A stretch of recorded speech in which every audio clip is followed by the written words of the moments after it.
भूल कर भी कोई पाप कर्म मत करना, नहीं तो ये नष्ट कर देगा। कोई और नहीं, तुम्हारा पाप कर्म ही तुम्हारी बुद्धि में बैठकर या अन्य की बुद्धि में बैठकर तुम्हें दंड दे देगा।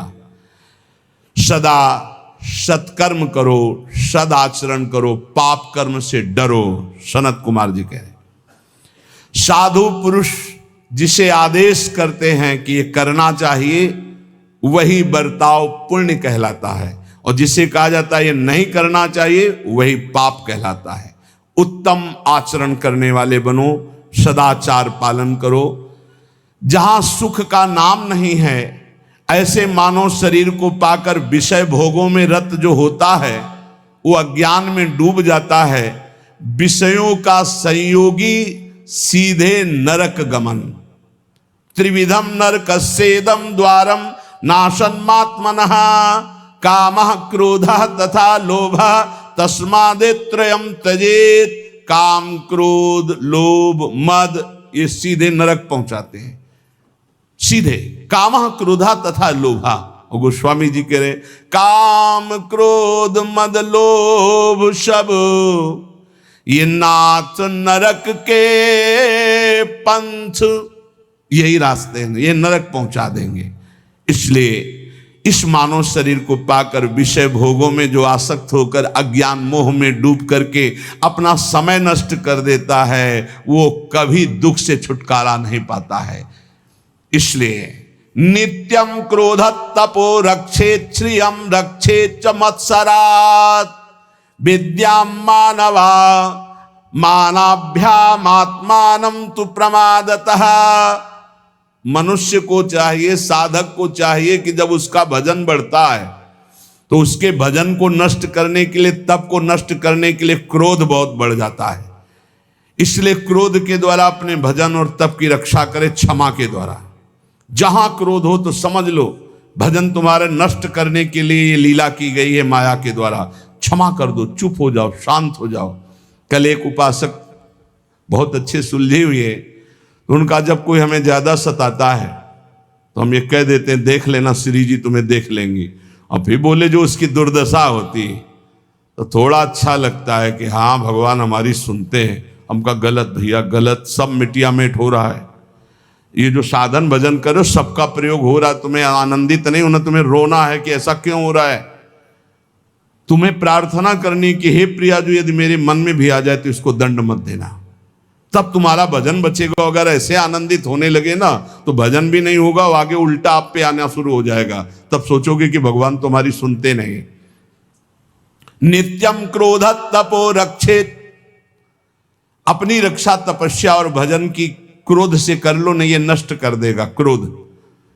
ऐसा होता है जब गुस्सा आती तो बाहरी गुस्सा मगर रोक लेते हैं तो अंदर से चलने लगता है कि ठीक है हम तो कुछ नहीं बोल रहे, पर हम जिनकी आराधना कर रहे हो तुम्हारे देख लेना पक्का हो जाएगी, पर तुम्हारा भजन चला जाएगा, ये बात पक्की। तो यहां कह रहे हैं कि नित्यम क्रोध तपो रक्षित क्षयम।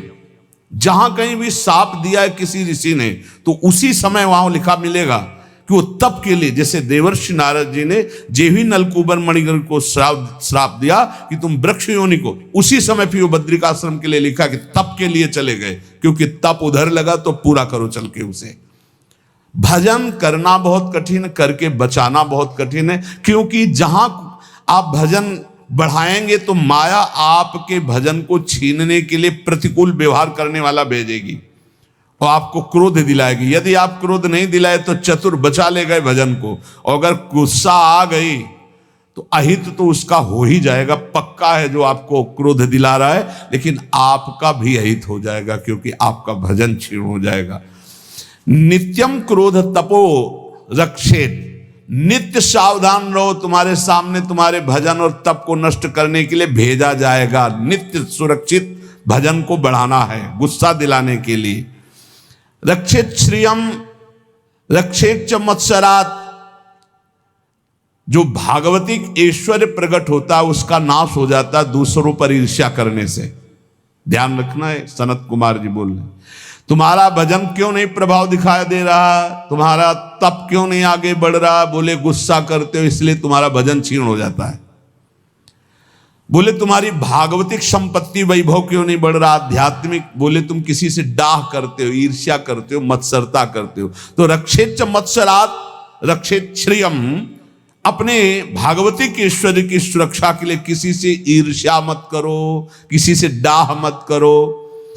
विद्याम मानावमानाभ्याम आत्मानं तु प्रमादतः, तुम्हें जो ज्ञान प्राप्त हुआ है वो नष्ट हो जाएगा यदि मान सम्मान में लग गए या अपमान में बुरा मानने लगे।